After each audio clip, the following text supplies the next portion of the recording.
Nous y voilà enfin, le Bitcoin a pris une décision. Après plus de 1 mois de range, on est actuellement en train de réaliser la cassure baissière. Donc attention, comme vous l'avez vu, on est déjà sur 3% de baisse en seulement 24 heures. Et sans doute, vous allez voir avec moi dans cette émission que nous n'avons pas terminé cette correction. Donc restez bien avec moi jusqu'au bout. Je vais vous montrer exactement quel scénario est-ce que nous avons ici actuellement sous les yeux. Et surtout, jusqu'où est-ce que pourrait aller cette correction. On va aller voir ensemble le Bitcoin, le crypto total. Je vais vous passer 5 altcoins qui, grâce à cette correction, sont potentiellement dans de très belles dispositions et sur lesquelles on va pouvoir essayer par la suite d'entrer en position. On va voir la Bitcoin dominance et enfin, on terminera avec le dollar. Alors comme d'habitude les amis, si le menu vous plaît, restez avec moi jusqu'au bout de cette émission parce que c'est ce qu'on va aller voir tout de suite. Even when you feel low, you can still go. Even when you feel slow, you can still go. Even when there's no hope, you can still go. I never answer to no, man, I still go. Go, go, go, go, go, go, go, go, go, go, go, go, yo, go, go. Hello à toute la team Logique, ravi de vous retrouver dans cette nouvelle analyse du marché crypto-monnaie. On est aujourd'hui le mardi 6 juin 2023 et il est actuellement 15h21 à l'heure à laquelle je tourne cette émission. Alors comme vous l'avez vu en introduction et évidemment vous l'avez sans doute vu vous-même sur votre portefeuille, le Bitcoin a enfin trouvé sa résolution de son range et malheureusement c'est une résolution baissière. Ça fait plusieurs mois que je vous l'annonce et on est concrètement en train d'être dans ce scénario actuellement. Donc le Bitcoin qui vient entamer une première jambe baissière et vous allez voir avec moi dans cette émission. Et normalement, si vous avez suivi les émissions précédentes, vous le savez, cette correction n'est potentiellement pas terminée. On est ici aux 25 500 $ et on a de grandes probabilités de revenir plus bas. Donc vraiment, restez avec moi jusqu'au bout de cette émission. Je vais vous montrer exactement tout ça.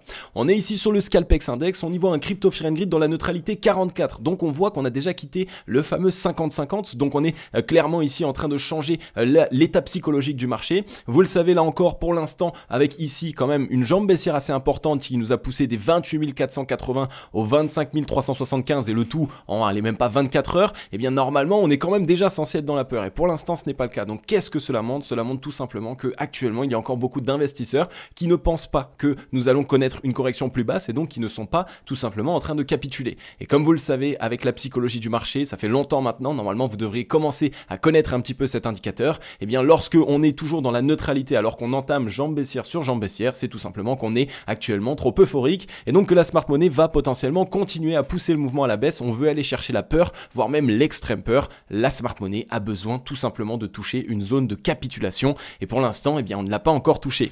Un social index sur Up, un market order flow en recherche de vente forte ce matin, enfin cet après-midi. Alors comme vous le voyez, hein, évidemment, pour l'instant, ça n'a pas loupé. Hein, je vous ai fait l'émission d'hier et dans laquelle je vous présentais exactement ce scénario. On a vu qu'on s'est fait concrètement rejeter de cette zone ici des 28 000 jusqu'aux 27 000 $, qu'on a surtout piégé énormément d'acheteurs dans cette box orange là que je vous avais déjà présenté. Donc ici on a beaucoup d'acheteurs qui sont piégés ainsi que dans toutes les box orange que vous voyez au dessus. Donc cela montre que actuellement les acheteurs sont coincés là où les vendeurs sont tout simplement ici en train de se positionner. Et évidemment nous avons pas mal de zones pour défoncer les shorts, mais comme vous le savez, ce qu'il se passe dans ce type de mouvement, c'est que dans un premier temps on va aller chercher la capitulation des longues pour pouvoir tout simplement liquider tous les longs qui n'ont pas voulu sortir de position dans ces zones. Et une fois qu'on aura retrouvé, on risque de faire un très gros short squeeze, donc ça veut dire un rebond extrêmement furtif afin cette fois-ci de pouvoir s'attaquer au short. Mais actuellement, on est toujours dans cette correction, on a toujours les acheteurs qui sont piégés et on a toujours un peu de force vendeuse. Donc on va potentiellement continuer ce mouvement baissier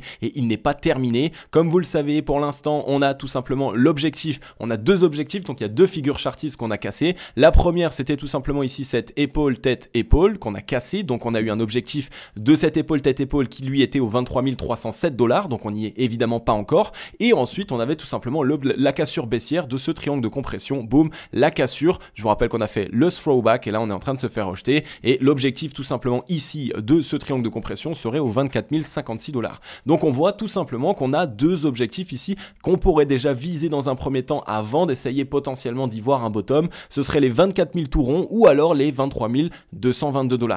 Maintenant aussi, je vous rappelle que ce sont des objectifs théoriques. Pour l'instant, ça reste un couteau qui tombe et en plus de ça, je vous rappelle que nous avons un énorme gap CME qui se trouve ici entre les 20 000 $ ici et les 19 700. Donc Ici, on a un très très gros gap CME et étant donné qu'on est en train d'entamer la correction, ce serait assez particulier qu'on n'aille pas le combler rapidement avant de pouvoir se relancer, afin évidemment de pouvoir faire une relance saine. Donc prudence, on a quitté cette zone de support qu'on voit ici. Il reste encore une zone de support, hein, cette zone de cassure ici des 25 390. On est quasiment dessus, on est quasiment de retour dessus, hein, donc ça a permis de revenir tester ici la zone de cassure précédente comme vous le voyez. Donc c'est déjà ici un premier bon signal. Je vous rappelle que ce type de correction, ça nous permet concrètement d'avoir un mouvement haussier sain. On a eu une reprise du Bitcoin, le Bitcoin est reparti. Maintenant, il faut retracer et revenir tester les zones qui étaient anciennement des résistances, puisque ça bloquait le prix ici, hein. Là c'était une résistance, là c'était une résistance. Eh bien, il faut revenir les tester en tant que support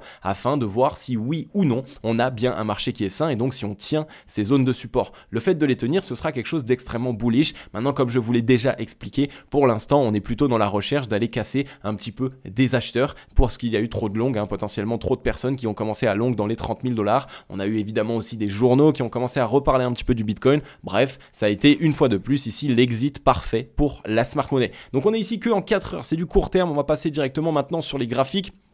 En daily, donc là on va rapidement voir le Bitcoin comme vous le savez, ça je vous l'ai montré dans l'émission d'hier, on a cette épaule, tête, épaule, on l'a cassé à la baisse, on est juste revenu la throwback, donc ça veut dire retester en tant que résistance et boum le rejet. Donc évidemment là on avait pas mal de signaux qui pouvaient nous montrer tout simplement qu'on allait venir franchir à la baisse ce range. On a bien ici trouvé une clôture daily en dessous de la borne basse, donc la zone de support qui était les 26 569 $. Donc là la cassure est, pour l'instant elle est bien évidemment valide. Donc ça veut dire tout simplement que soit on peut continuer maintenant directement jusqu'à arriver à une zone de support, il est aussi possible qu'on revienne trouver rebond pour retester en tant que résistance et qu'on se fasse rejeter à nouveau. Cela va dépendre un petit peu de la manière dont les whales vont chercher ce mouvement baissier. Généralement, vu qu'on est mardi, donc début de semaine et qu'on est déjà en train d'entamer ce type de mouvement baissier, je pense concrètement qu'on risque d'avoir des chandeliers japonais qui vont s'empiler à la baisse. On va avoir aussi potentiellement des mauvaises news, pas mal de mauvaises news. On a vu CZ là qui s'est fait enfermer, ou je crois que c'est la SEC qui est en train tout simplement de l'attaquer et qui est en train d'attaquer Binance, hein, la société Binance pour on va dire à la fois, enfin pas forcément du blanchiment d'argent, mais pour tout simplement des transactions illicites et pour avoir fait certains listings de projets qui sont jugés comme des commodities. Donc c'est souvent un petit peu comme ça que ça se passe. On vient maintenant taper sur le gros acteur, donc ça risque de faire mal et vu que ça va créer du FUD, et bien ça va tout simplement donner la possibilité au marché de pouvoir mettre tout simplement une news sur cette correction, alors que je vous rappelle que je vous en parle depuis plus de 2 mois maintenant, donc ça veut dire que les news concrètement elles ont un impact bien trop tard sur le marché, c'était déjà pricé et les whales étaient déjà en train de sortir ici sur ces 3 tops et tous ces tops ici, donc il y a eu vraiment une phase de distribution. Bref, tout ça pour vous dire qu'on est sur la cassure de ce range, on est en train d'aller chercher cette fois-ci les 0,382 qui sont aux 25 105 $, ça peut être la première zone, hein, je vous rappelle que ça s'appelle la première zone d'arrêt, ce n'est pas pour rien, peut-être que le prix va se mettre d'abord à consolider dessus, c'est tout à fait faisable. Ensuite on a évidemment juste légèrement plus bas les 24 377 $, pour rappel ici en daily c'était une zone de résistance très dure, hein. Regardez ici, hop, là pareil ça nous a bien rejeté, on a eu du mal à la passer, donc là ici boum, on a eu la cassure, maintenant il faut déjà revenir la tester en tant que support, donc dessus sur cette zone il est possible que on trouve une première consolidation, donc on va bien surveiller ça, je nous verrai bien empiler ici, mettre en place une petite mèche et ensuite trouver peut-être consolidation là-dessus et on verra par la suite évidemment la résolution de cette consolidation. Il faudra qu'on garde l'œil évidemment avisé. Maintenant il y a un petit peu de volume vendeur qui commence à rentrer, donc là aussi prudence et ça c'est tout à fait normal puisque je vous en ai parlé hier, on a fait la fameuse cassure ici de la zone de neutralité et donc quand on casse la zone de neutralité sur le MACD, c'est le moment où les vendeurs appuient le mouvement, donc là on a vraiment tout le momentum vendeur qui est en train de se déverser et on n'est que au départ, on est aux prémices de cette correction, donc on a la possibilité encore d'empiler actuellement vu qu'on vient de casser la zone de neutralité et donc que les vendeurs ont récupéré la main et qu'ils sont en train de déverser leur momentum. On peut regarder sur le ratio long short, c'est pareil, on était revenu chercher la zone de neutralité et on est actuellement en train de s'en faire rejeter, donc ça va être potentiellement ici un tour facile, hein, dans la zone de survente, donc on peut très bien ici revenir chercher environ pour arriver à la zone de survente, je dirais entre les 23 500 $ et on va dire je verrai bien encore les 22 000 $. Pour l'instant par rapport à la force vendeuse qui est présente présente dans le mouvement, on pourrait revenir facilement chercher les 22 000, mais la micro-problématique, c'est qu'on n'aurait peut-être pas la force nécessaire pour concrètement revenir directement ici, chercher les 20 000 jusqu'aux 19 000 $, alors qu'on attend cette zone, tout simplement parce qu'il y a un gap futur CME. Donc il va falloir qu'on voit, je pense concrètement qu'on va aller corriger, revenir chercher les 22 000-23 000, on va refaire une consolidation, un faux bottom, là où ici tout le monde va se mettre à longue, tout le monde va dire c'est le moment, vite, c'est la dernière opportunité, boum, on va d'abord aller rechercher cette zone, on aura du coup piégé à nouveau toutes ces personnes et ensuite seulement on essaiera de poser un bottom. Donc rappelez-vous bien de ça, ça fait un petit peu de temps que je vous mets des scénarios en place comme ça qui se mettent en place concrètement sur le cours et là c'est exactement ce que je verrais personnellement si j'étais la smart money, je ferais cette correction et on sait qu'il y a des chasseurs de bottom, donc on ferait un faux bottom et boum, et ensuite seulement potentiellement on essaye de trouver une résolution, d'accord ?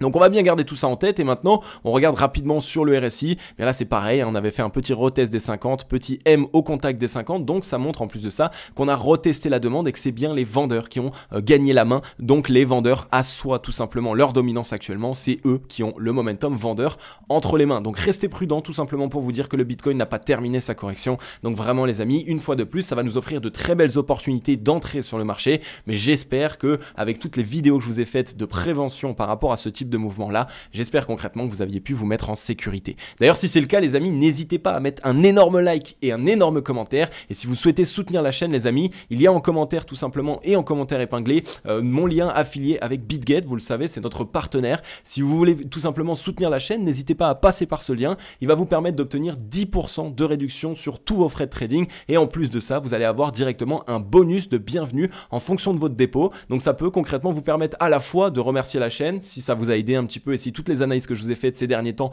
vous ont permis de vous mettre en sécurité, et en même temps ça peut vous permettre à vous tout simplement de tirer ce bénéfice là, d'avoir ces 10% de réduction de frais et d'avoir en plus de ça le bonus de dépôt. Donc n'hésitez pas les amis, le lien est en description, il est aussi en commentaire épinglé si vous voulez évidemment soutenir un petit peu la chaîne, ça peut toujours faire extrêmement plaisir. Maintenant comme vous le voyez sur le crypto total, on voit qu'on a eu tout simplement une petite réaction au contact des 0,38 de Fibonacci, mais qu'on est en train de s'y attaquer actuellement, donc attention, on pourrait avoir clairement ici sur les altcoins là tout simplement la dernière jambe baissière, l'accélération baissière, donc il va falloir qu'on reste prudent. Je vous rappelle qu'il y a toujours cette épaule tête épaule, l'objectif de l'épaule tête épaule ici sur le crypto total, je vais pouvoir vous le mettre directement, donc on va le prendre ici sur la zone de cassure, on a un objectif qui nous ramènerait aux 967 milliards de capitalisation, donc déjà vous le savez, on l'attendait, la zone des 1000 milliards, le retest de la zone des 1000 milliards, et si on le franchit, ce sera potentiellement ici un retour zone de rechargement acheteuse, donc ce sera ici dans cette zone là qu'il va falloir qu'on regarde pour essayer de se positionner sur les altcoins, parce que c'est là où on aura les meilleures opportunités.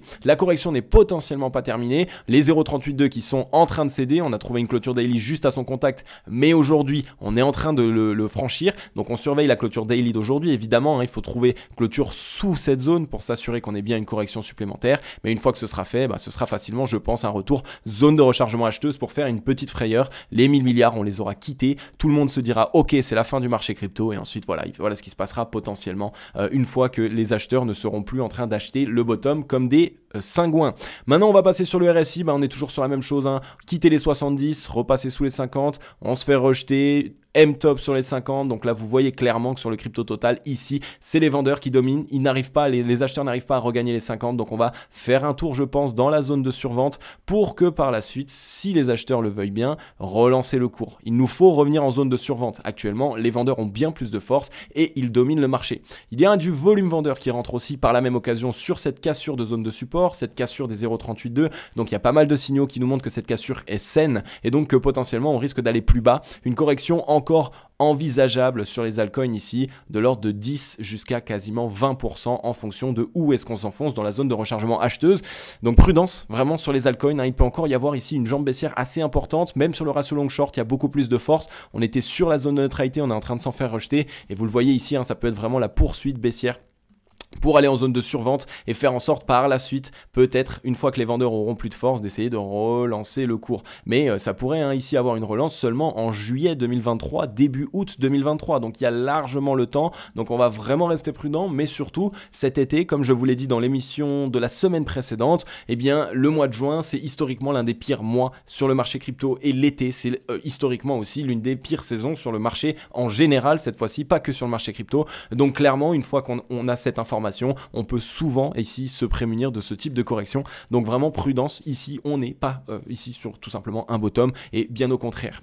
On va passer rapidement maintenant sur quelques altcoins, tout simplement des altcoins en fait que je vous avais déjà présenté. C'était les altcoins que je vous ai présentés dans l'émission spéciale, les 30 altcoins, tout ça, non, les 22 crypto-monnaies qui peuvent connaître une très grosse correction. Généralement quand une vidéo sur YouTube est faite, c'est plutôt les 22 meilleurs cryptos qui vont faire les meilleures performances. Et non, moi je vous avais présenté 22 crypto-monnaies qui avaient une belle correction malheureusement qui pourrait arriver. Et donc là, on est en train de vraiment pas louper. Je vous rappelle qu'on était du coup dans cette AB égale CD. C'est exactement ici que je vous avais parlé de cette AB égale CD. Et regardez où on est. On est déjà à notre objectif. Par exemple, on est ici sur le θ, on est à notre objectif de l'AB égale CD. On est revenu tester la ligne de coup du précédent W, donc on est clairement ici sur quelque chose qui peut être intéressant sur le θ. Regardez ici, on a un θ à 77 centimes. Je vous rappelle qu'il n'y a pas plus tard ici que février 2023, on était à 1,30. Donc on a déjà divisé de 50%. Donc vraiment félicitations à toutes les personnes qui ont pu se prémunir de cette correction parce que franchement, ça fait extrêmement mal. En plus, malheureusement ici, le θ, je le verrai bien essayer de se relancer, mais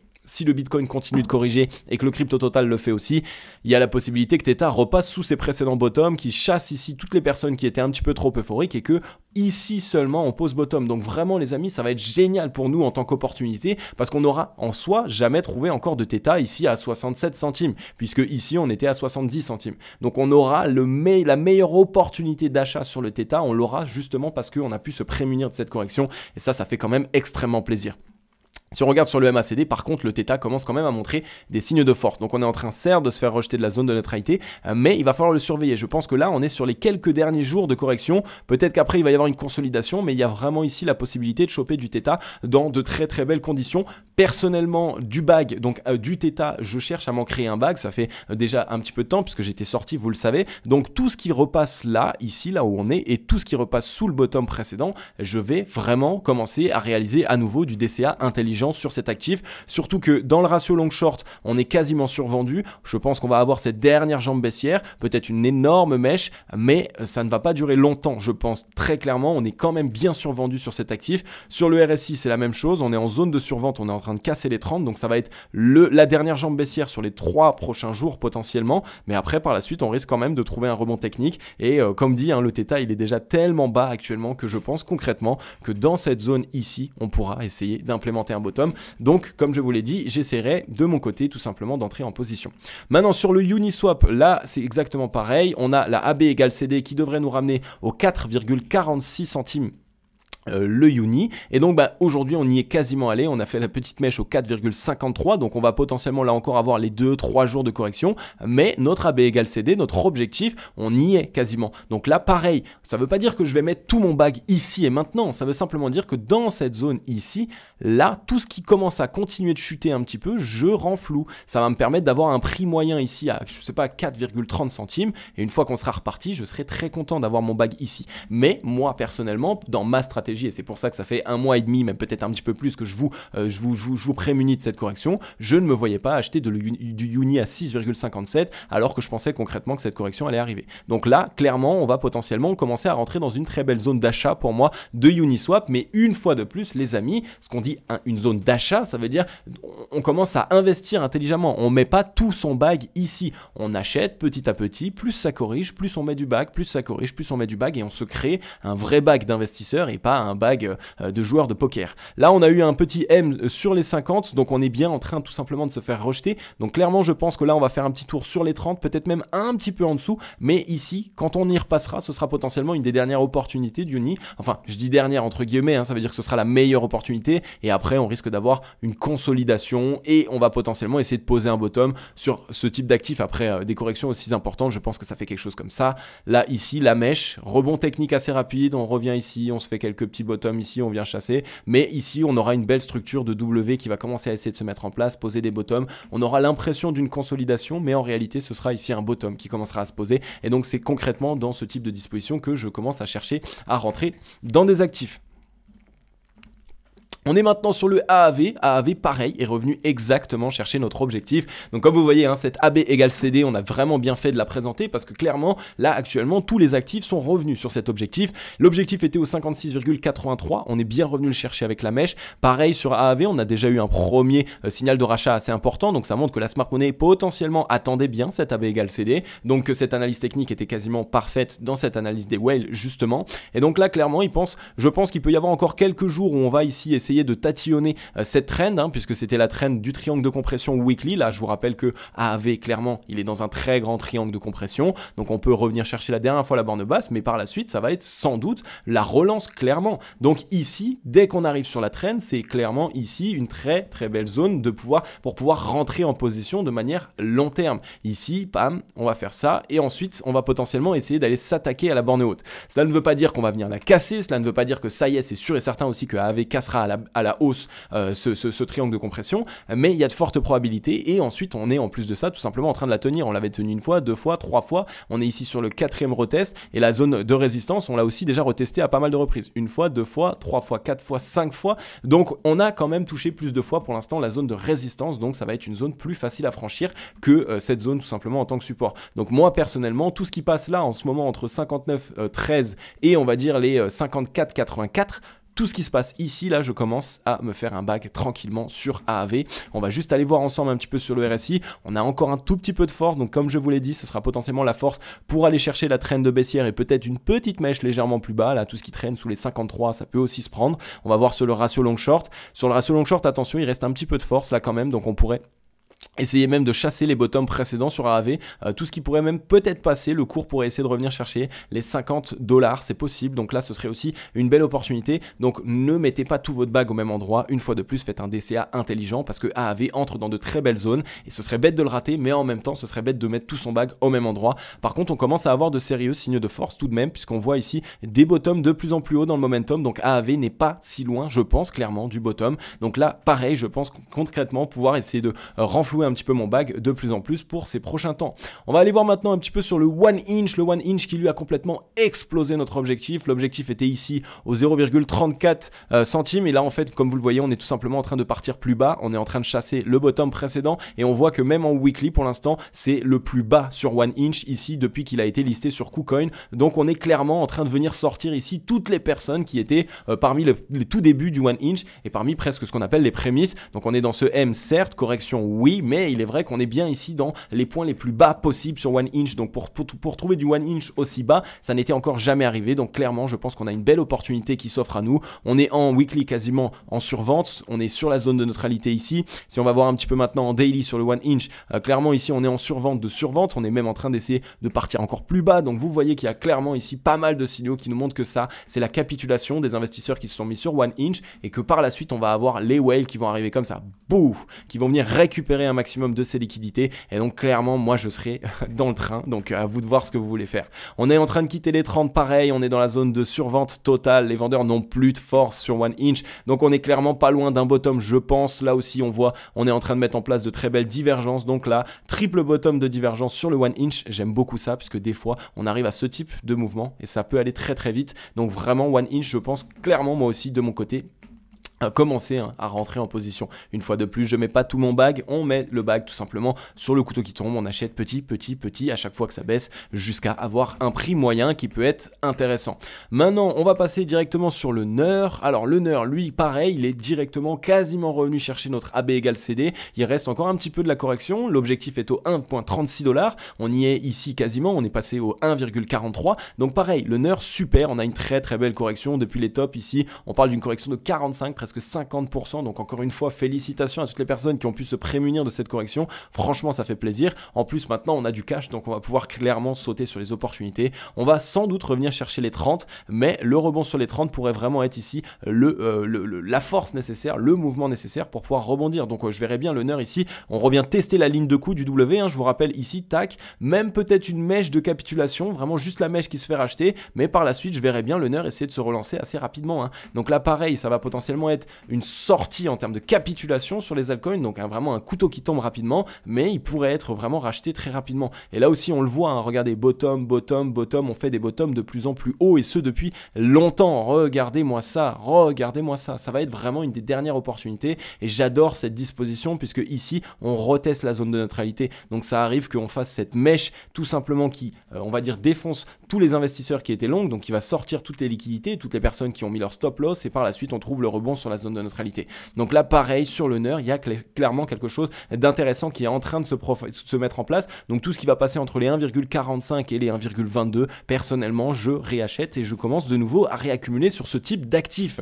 Et voilà, maintenant pour les altcoins, donc on vient de passer les 5 altcoins comme je vous avais dit qui sont actuellement dans une disposition pas loin d'un bottom alors qu'on a déjà eu une très belle correction et ils font partie des 5 altcoins, enfin ça c'est 5 altcoins des 22 cryptos que je vous avais présenté qui pourraient corriger fortement. Donc là je suis en train d'essayer potentiellement de trouver ce type. Donc la AB égale CD, l'objectif qui a été atteint. Tous les actifs que je vous ai passés, les 22 crypto-monnaies que je vous avais passées, eh bien regardez si l'objectif est atteint. Est-ce qu'on est proche du AB égale CD ou pas? Parce que clairement, ce AB égale CD pourrait nous permettre de trouver un certain rebond. Sur la Bitcoin dominance, eh bien on est toujours en train de corriger. On a cédé à la baisse le triangle de compression, là comme vous le voyez. Donc c'est plutôt un signal qui est bearish à court terme sur la Bitcoin dominance, mais ça renvoie encore une fois un signal plutôt bullish par rapport à ce que je vous ai dit dans l'émission d'hier, qui est qu'on est potentiellement à l'aube d'une altcoin season. Donc la Bitcoin dominance qui pourrait corriger un petit peu, le Bitcoin peut-être lui qui se mettra à consolider, ça colle un petit peu en fait avec tout ce que je vous ai dit, puisque là on verrait le Bitcoin faire ça, il revient sur cette zone, il consolide. Et le fait de consolider sur cette zone, ça pourrait permettre aux altcoins de réaliser à nouveau de belles performances. Ensuite, le Bitcoin vient rapidement chuter, il se relance. Les alts se font rapidement défoncer, mais ne repassent pas plus bas que leur précédent bottom, et on se relance. C'est peut-être assez compliqué à vous expliquer ça comme ça, mais tout simplement pour vous dire que si ici, le Bitcoin se met à consolider sur les 25 000, comme je vous l'ai dit tout à l'heure, sur 24 000 ici, ou même un petit peu plus bas, hein, même au 0,5, les 23 300, et bien à ce moment-là, ça offrira la possibilité aux alts de trouver des performances. Donc la Bitcoin dominance, elle, qui viendra tranquillement corriger, et ensuite qui essaiera peut-être de se relancer une fois l'altcoin season terminée. Donc sur la Bitcoin dominance, j'ai pas grand chose à dire de plus, hein. On casse le triangle de compression, on est toujours en train de faire des tops de plus en plus bas, donc on est toujours clairement ici en train d'essayer d'essouffler les vendeurs, on est ici en train de quitter la zone de neutralité, donc là les vendeurs sont plutôt ici en train de se faire les vendeurs sont plutôt en train d'assouplir leur dominance une fois de plus, et donc les acheteurs, eux, dans la Bitcoin dominance, n'arrivent pas actuellement à essayer de se relancer, donc ça peut montrer que la smart money peut être en train d'essayer de prendre des profits du Bitcoin et de les envoyer sur certains altcoins. On va passer maintenant sur le dollar, et le dollar, voilà, très clairement, il est toujours dans cette disposition qui est bullish. Alors on a eu ici de l'hésitation dans la zone de rechargement vendeuse, hein. Donc ça c'est pas le meilleur des signaux. Par contre le fait d'être revenu chercher support et pour l'instant de trouver rebond, c'est un très bon signal. Là, enfin un très bon signal pour assurer évidemment que le Bitcoin est toujours dans cette disposition baissière. Par contre si on y voit un M-top ici se dessiner en zone de rechargement vendeuse, ça pourrait clairement invalider le scénario et se dire qu'on est peut-être pas loin ici d'un bottom. Donc ça aussi c'est à surveiller. Le dollar, comme je vous l'ai dit, c'est aussi lui qui drive le mouvement. J'attends clairement de voir un top du dollar avant de vouloir rentrer à nouveau en position sur le Bitcoin et aussi sur certains alts. Là, alors les alts que je vous ai passés là tout à l'heure, évidemment pour l'instant je vais les chercher, je vais essayer de me positionner tranquillement, mais une fois qu'on aura clairement le dollar qui lui nous montrera un top local, là à ce moment-là, là maintenant je m'émettrai vraiment plus de capitaux et je commencerai concrètement à renflouer de grosses positions, d'accord? Donc voilà pour le dollar, hein. Pour l'instant à part un petit signe d'essoufflement à la base dans la zone de rechargement vendeuse, mais qui est en train d'être regagné à nouveau par les acheteurs, il n'y a pas grand chose à dire de plus. Je vous rappelle qu'on est quand même en zone de survente, donc attention, ça veut dire quoi? Ça veut dire qu'en daily, ici, on a plus de force acheteuse, on a tout simplement les vendeurs qui ont récupéré de la force et on est en zone de rechargement vendeuse. Donc c'est un signal qui, attention, pourrait être bearish sur le dollar. Il va vraiment falloir qu'on reste prudent parce que si on y voit ici un top se mettre en place, hein, ici ça pourrait être un retournement du marché crypto et donc ça pourrait être concrètement, après cette correction, la possibilité de trouver bottom. Donc là, j'attends clairement un top sur le dollar et à ce moment-là, ce sera vraiment le dernier des signaux pour me dire ok, on a le marché crypto qui va se relancer et ça va nous permettre de nouveau d'être bullish. Et ça va faire du bien parce que là on est en train de bien mettre en place cette correction et ensuite on pourra rechanger notre fusil d'épaule. On est ici tout simplement sur le RSI, non loin de la zone de surachat. Donc comme expliqué hein, précédemment, je nous verrai quand même essayer d'aller chasser les stops des vendeurs ici, puisque c'est ce qui se passe hein, quand on veut faire ce type de mouvement. Généralement on veut quand même chasser et liquider des positions. Ici ça ferait une hausse de 5%, donc tous les effets de levier x 20 se feraient sortir et au-dessus évidemment. Donc ça pourrait être déjà intéressant d'essayer de revenir là-haut et après pourquoi pas hein, voir quelque chose s'essouffler, petite M-top, et à ce moment-là on sera de nouveau dans une disposition baissière. Donc voilà les amis, en tout cas il faut tout simplement attendre de voir ce que le dollar va nous faire et ça va nous permettre concrètement de commencer à nous positionner au meilleur moment et sur les meilleurs actifs. Ok la team, j'en ai terminé avec cette émission. Comme d'habitude, j'espère concrètement qu'elle vous aura permis de mieux comprendre comment fonctionne le marché crypto-monnaie, mais surtout qu'elle vous aura permis de mieux voir clairement qu'aujourd'hui, l'analyse technique et l'analyse globale du marché peuvent nous permettre de nous mettre en sécurité. J'espère vraiment que vous avez été nombreux à pouvoir vous mettre en sécurité, parce que ça fait plus de 1 mois et demi, peut-être même 2 mois que j'essaye de vous parler de cette correction. Il y en a beaucoup qui n'y croyaient pas. Maintenant, elle est là, donc ça fait du bien, ça soulage évidemment, mais aussi si vous avez évidemment pu suivre un petit peu ce qu'on a mis en place et le plan d'action que je mettais en place, alors là ça va être le meilleur moment parce qu'on a du capital de côté et on a en plus de ça de grosses opportunités puisqu'on a eu de belles corrections. Donc c'est le meilleur moment pour nous en tant qu'investisseurs parce qu'on sait qu'on va pouvoir réaliser de très grosses performances. Et ça c'est vraiment maintenant, c'est maintenant le moment où il faut commencer à se former, regarder des vidéos, essayer de comprendre le marché crypto parce que c'est maintenant que les meilleures opportunités arrivent. Je vous rappelle qu'on a encore eu des alts qui ont corrigé de 60%. C'est énorme, ça veut dire que là depuis leur ATH, donc leur point le plus haut jamais connu, ils sont à 90-95% de correction, donc vraiment on a d'énormes performances à réaliser et ça ensemble. Donc pour les personnes qui en êtes encore là et si vous n'êtes toujours pas abonnés, les amis, qu'est-ce que vous attendez? Abonnez-vous, activez la cloche, rejoignez la grande team Logic, on a beaucoup de choses à faire ensemble sur cette année 2023, 2024, bref, sur tout ce qui arrive sur le marché crypto-monnaie. Donc les amis, je vous attends, rejoignez-moi et comme d'habitude, je vais vous souhaiter à tous et à toutes une agréable journée ou une agréable soirée. C'était Crypto Logic. Ciao, bye bye.